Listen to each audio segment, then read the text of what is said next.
Alright, we're back. This one is why Sarcastic Chorus is done with Helluva. Now, this one was sent to me. This video was sent to me by, I think, 9 different people. A lot of people wanted me to watch this episode. I know a lot of people really like this YouTuber. He's very popular. I'm subscribed to him myself, but I don't really watch a lot of his stuff unless it's sent to me. But I guess this is really important, so I'm pretty excited. Let's see what he has to say.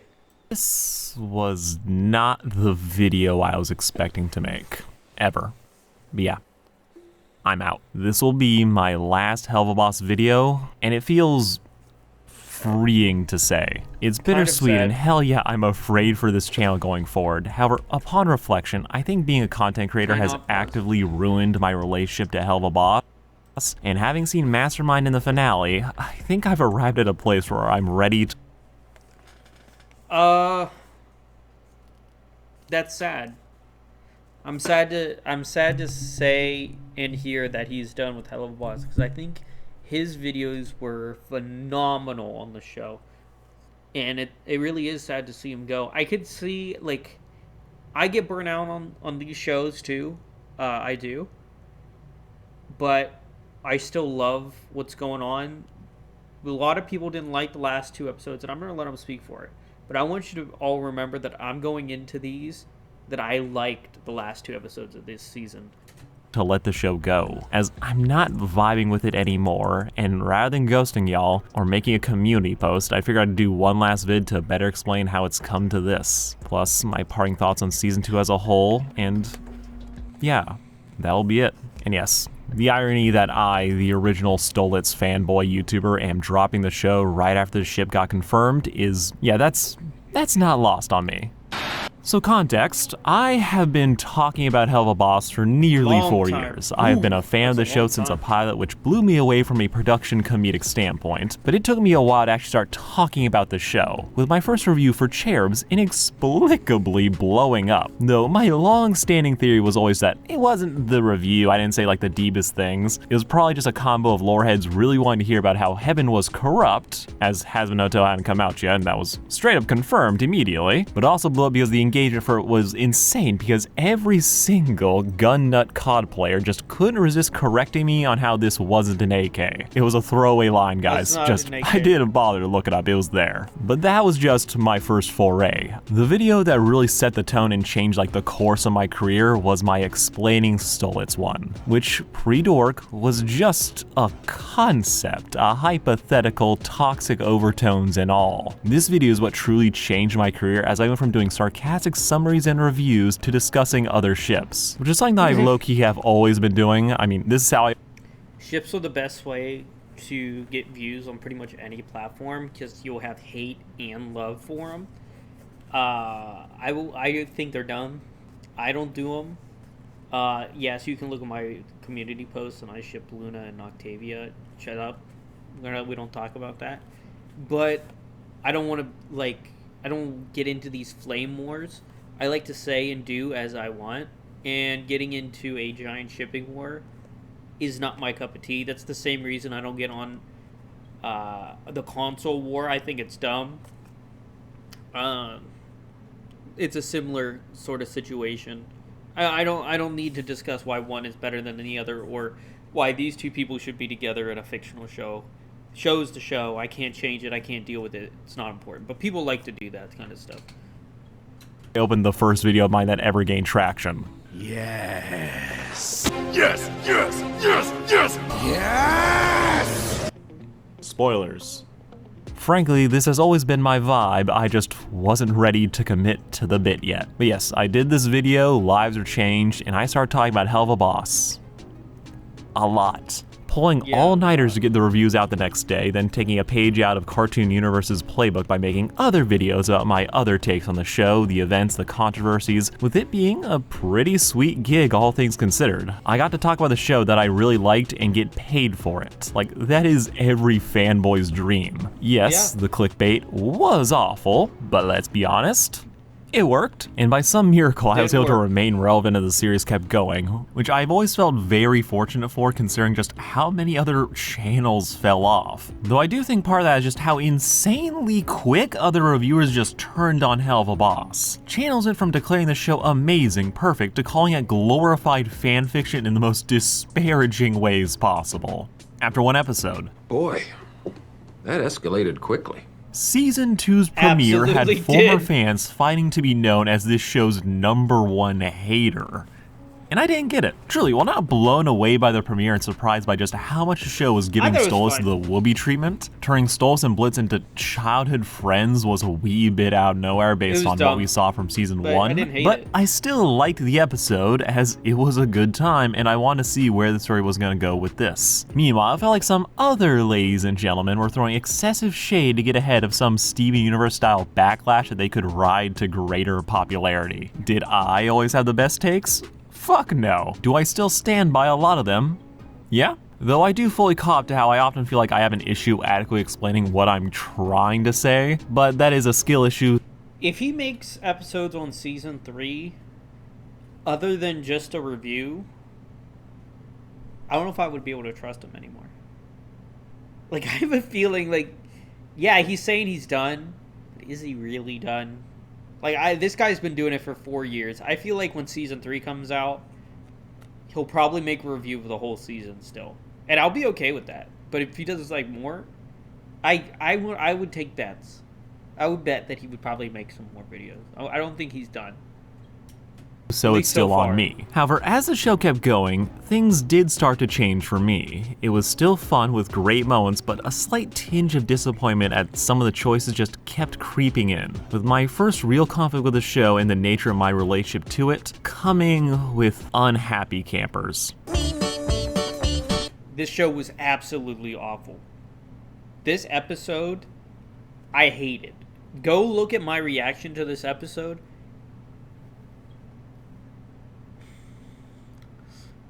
I was so disinterested in it. This was not my cup of tea at all. I hated this episode, like flat out. I finished it and was in shock just by how much I didn't like it. He's From the preaching. comedy to the characterization, just how haphazardly the Barbie Wire storyline was tacked onto it. So I was ready to rip this thing a new asshole, but then I stopped myself as I suddenly felt torn between my initial gut reaction and my brand as a YouTuber. Where for sure I have talked a lot of shit, but I always aspire, at least try to be fair. I never want to be the guy name dropping the writers and blaming them for everything that is wrong with this show, as that felt like too close to a personal attack and a fandom already overstuffed with them. So the idea of me just becoming another hater it didn't sit right with me. I talked with friends who called it their personal fave, so I started to think that it just might be a me thing. So No, I it wasn't. decided to be nice, giving the episode in the moment and in hindsight too much grace, coming up with justifications for the choices that semi-track but in execution I thought didn't work or I didn't like the achieve the Alien desired Mirror logo effect on the slash back of that, justified if it was its a own demon. conclusion. And I've always regretted that. I think that episode did good for Barbie and getting Barbie depicted as a character, which I think will be more important in season 3. God, I hope, because there's not many places this show can go from here. But I still think this episode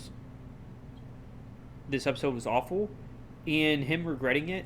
This is why I will always say what I want to say and not give a rat, I say this all the time, a rat's nutsack on anyone else's feelings. Because once you care and start to believe about someone else's feelings and not just say what you believe, you go down this rabbit hole of like hating yourself or hating what you make or just completely just throwing stuff to get things out into the wild just so people would like you more. I don't care if someone likes me or not. I'm going to say what I want to say about any topic, and no one's going to tell me that I can't.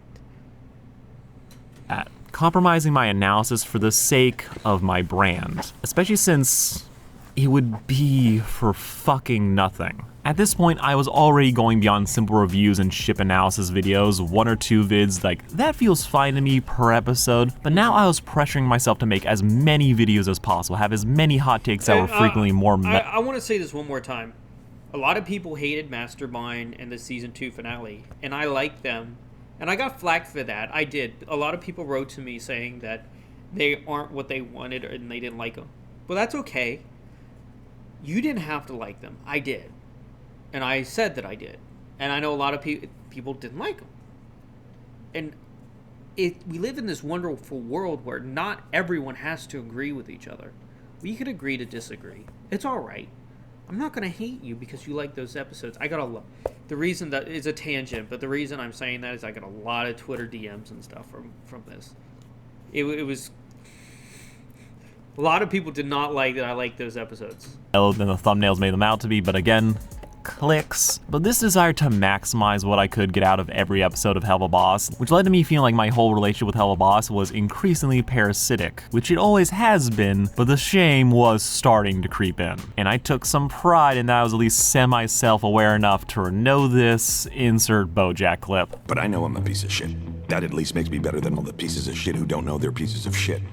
Or is it worse? Increasingly, talking about Helluva Boss felt like a chore. I was forcing myself to talk about each episode even when I didn't have much to say. Sometimes an episode has issues, but it's fine. Not every episode needs to be a conversation, but there I was having them. This is not to say that I lied or made up these critiques. Outside of unhappy campers, I always try to be honest. If I said something that issue, it was because I genuinely believed that it was. But I still think my low point here was definitely Has-Been Hotel, where I wanted the coin so badly, even though it was January, the worst month for YouTubers. So I literally worked twice as hard for half the pay. With me rushing to bring shit that even if it wasn't true, I would never bring it up if I was talking about the show to a friend, like the janky camera movement in the premiere. I made a video a few months before Has-Been came out talking about the reaction I was afraid the show would garner from its hatedom, only to do a lot of those things. I still stand by a lot of my critiques, but I wouldn't have made that premise video if I wasn't a YouTuber. I would have thought it strange in how it raises weird questions about Charlie's motivations that just didn't have to be there if they cut it, but if not for the job I would have written a Reddit post and moved on. However, the whole affair just left me with a growing dissatisfaction. I love that how honest he's being here.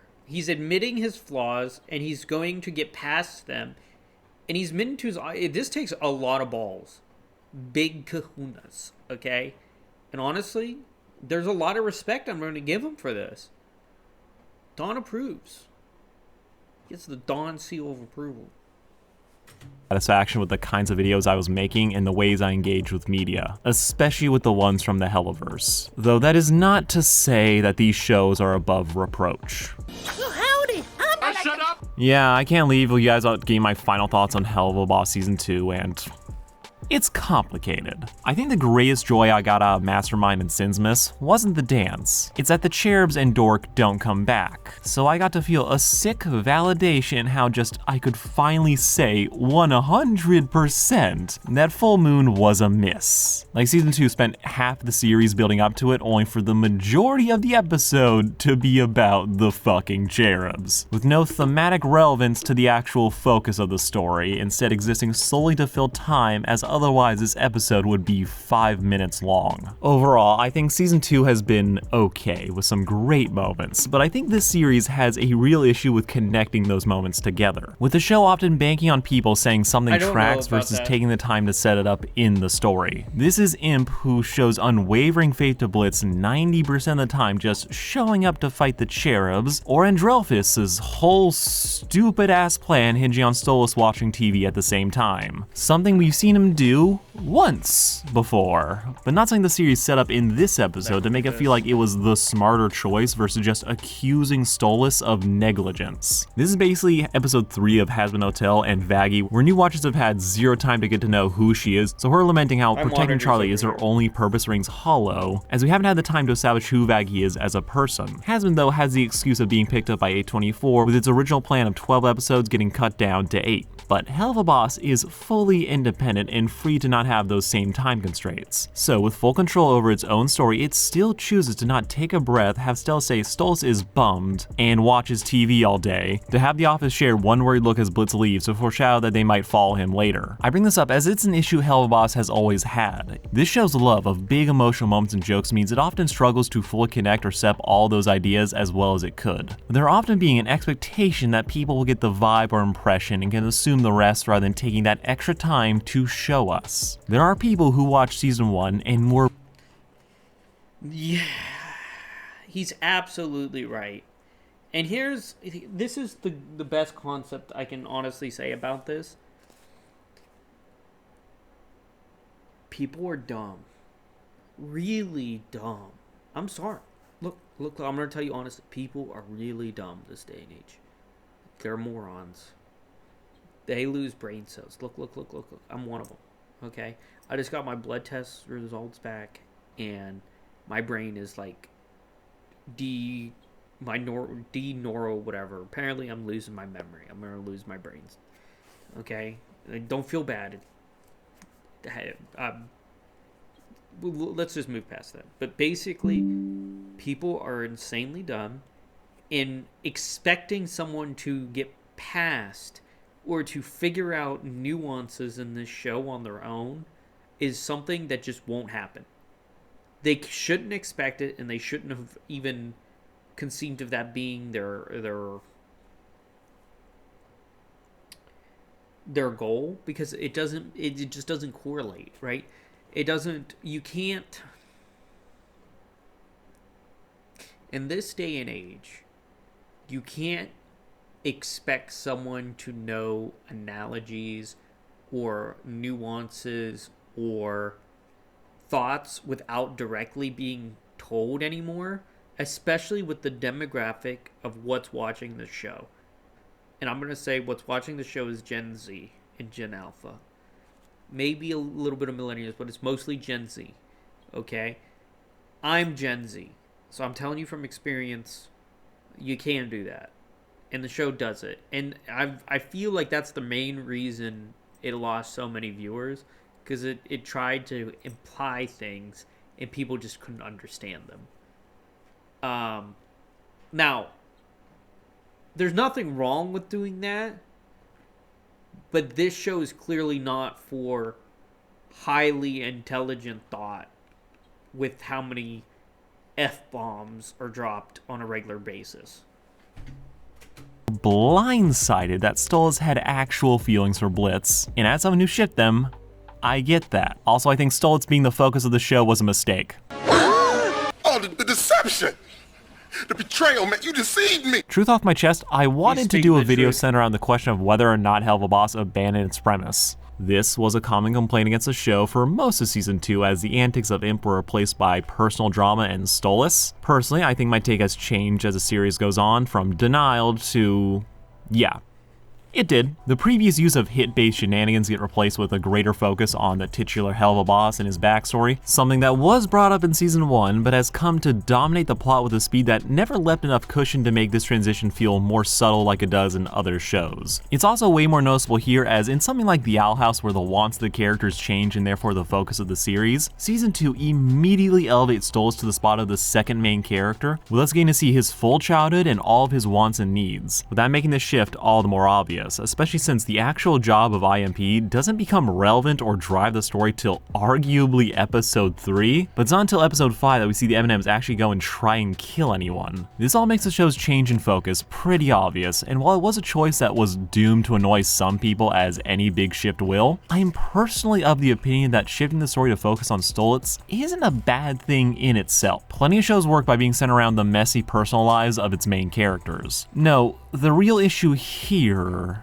is the writing, as you can't center a story around the flaws of its main characters, then refuse to meaningfully engage with those flaws. Let me explain. Helluva Boss has this habit for most of Season 2 that I was able to clock fairly early on, but are at their absolute worst in Mastermind and Sinsmas, where the story will take the actually interesting flaws and mistakes of its characters, then strip away the nuance like in the case of Stolas cheating on Stella, as now it's just completely valid given how she is and always has been a monster, or Blitz's beef and rivalry with Fizz, turning out to be based on a misunderstanding. We get opportunities to explore the flaws and mistakes of the characters only for the story to pick the least challenging option possible so the two never look too bad. Then, when criticism is presented, the story more often than not undercuts or makes a person critiquing them have one thing that makes them feel like they're being off base. Andrelphus is evil and accuses Blitz of the only crimes he didn't commit against Hell. Millie criticizes Blitz's choice to not finish a hit even though it's functionally identical to the one we saw at the very first episode, only for Blitz to say no, as he sees himself in them, with Millie disagreements.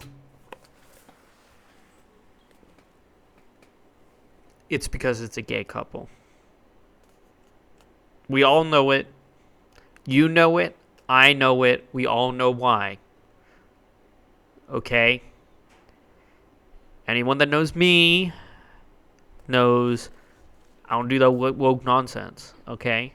But you also know that I run a support group for that kind of stuff. And 2 of my co-hosts are gay. Alright?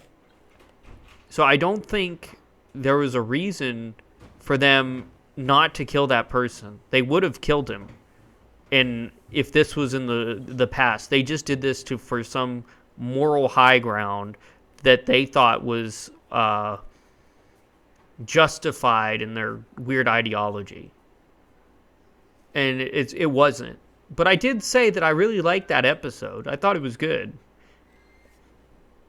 Couched in the fact that she's suffering mood swings because she's pregnant, pulling focus from that valid critique and putting the idea into the audience's head that her being galled by Blitz's decision isn't due to her personal reservations or morals. No, she's preggers and emotionally volatile. Or how Via calls Stolas out only for the story to have done everything it could to soften the blow to his image, from turning the trial into a split-second heroic sacrifice to the addition of this line. And you needed these! Was this my fault that you needed these? No! Which, while in character for a teenager, to me this fits this pattern of softening, where rather than sitting with the critique of Stolas' character, the audience, and Stolas, are now hung up on the melodrama of Via jumping to conclusions. Plus, what put them into this situation wasn't Stolas suffering the consequences of his actions. This isn't the culmination of Stolas' neglect of Via. It's not Stolas being held accountable for the actions he's displayed the entire series. Instead, it's him getting held accountable for performing a heroic sacrifice, which paints Stolas in an objectively more sympathetic light and distracts from what should be the core tragedy here, which is the actual flaws of the characters and how they screw them over. The characters critiquing Stolas and Blitz outside Vraska are either evil racists or have their opinions explained away as being a result of some other factor outside of their control. This all contributes to a sense that Blitz and Stolas are just too precious,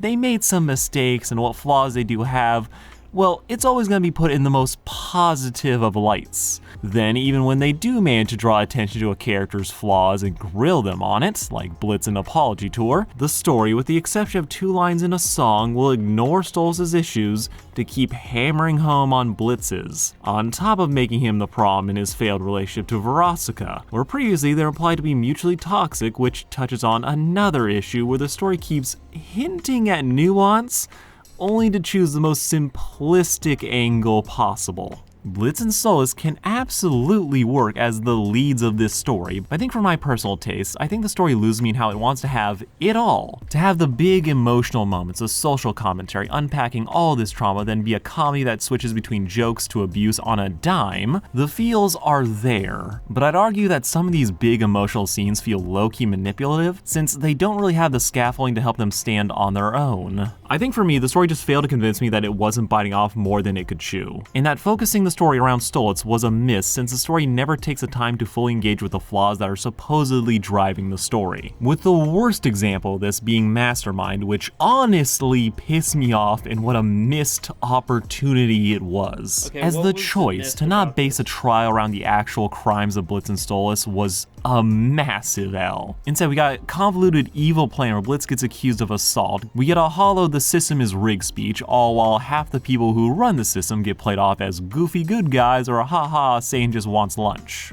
To borrow a point a friend made to me while we were talking about this, there's such a compelling story to tell about Blitz committing crimes as a way to crawl out of the situation he was born into. And for those who made the rules criticizing him for it, possibly framing it as selfishness, something real-world oppressed groups have to go through, and this could have made Stolitz stepping up to defend Blitz all the more impactful, as it would be him actually acknowledging the hypocrisies of the system on top of his own mistakes and treatment of Blitz. This would have been a true sacrifice, a culmination of all the world building and setup over the course of the series, versus Stolitz just declaring himself the bad guy with nobody questioning it. As at the end of the day, the story just wants to focus on the melodrama of Stolitz singing his heart out, Blitz realizing he loves Stolitz back, with all the issues that kept them apart, the things that I first found actually interesting about their relationship, the power imbalance, the lack of self-awareness Thrown out on of both the their way. parts, and their inability to communicate, all that gets traded away for a song,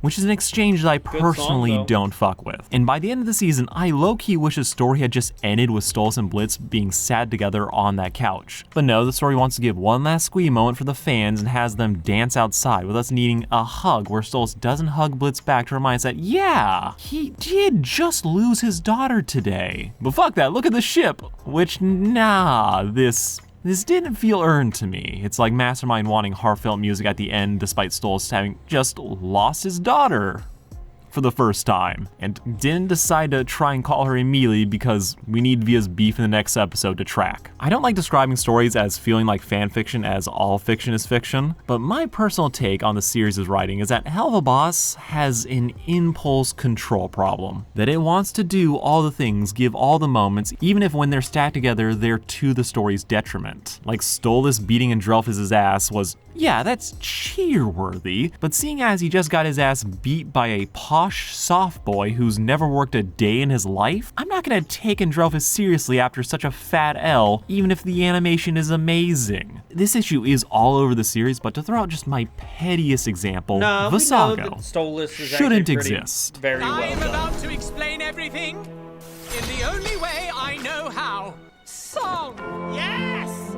Yes! Cántalo, baby! Visago's love of Stolitz annoys me. This series beats us over the head with how miserable and isolated Stolitz was. How Via was the only good thing he had in his life, only for them to throw in this random supportive friend out of nowhere, muddying the information we already have for just a bit. A fun character, but one whose role in the story speaking up for Stolitz would have been better filled by Asmodeus, as we spent 2 whole episodes on this man and his relationship to an imp, so for him to just do the bare minimum in these scenes felt off given how much we've already invested our time into him. And speaking of time, what? I think it's showing that Asmodeus really can't do anything because then he would have to sacrifice some, and it's not worth sacrificing something that he has for someone else in this situation.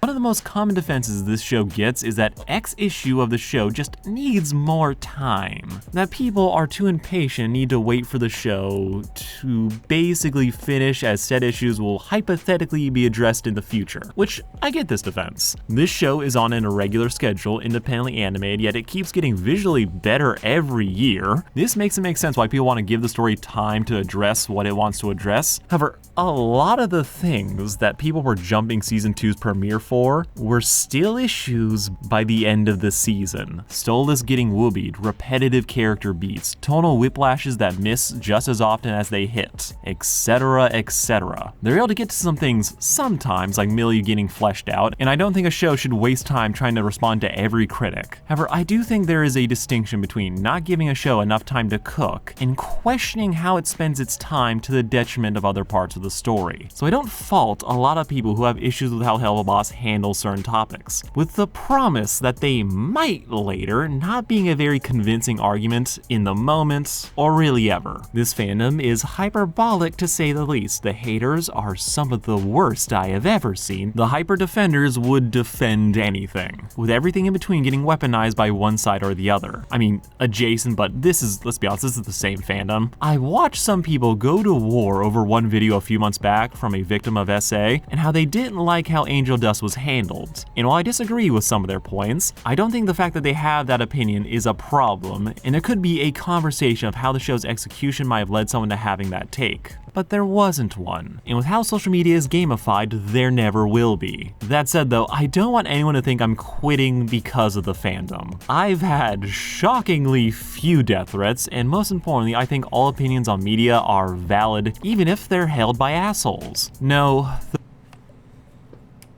Let's put it in a perspective. That is very surprising, because I have gotten 2, and I only have 216 subscribers at the time of this video. I've already gotten 2. Just want you to know that.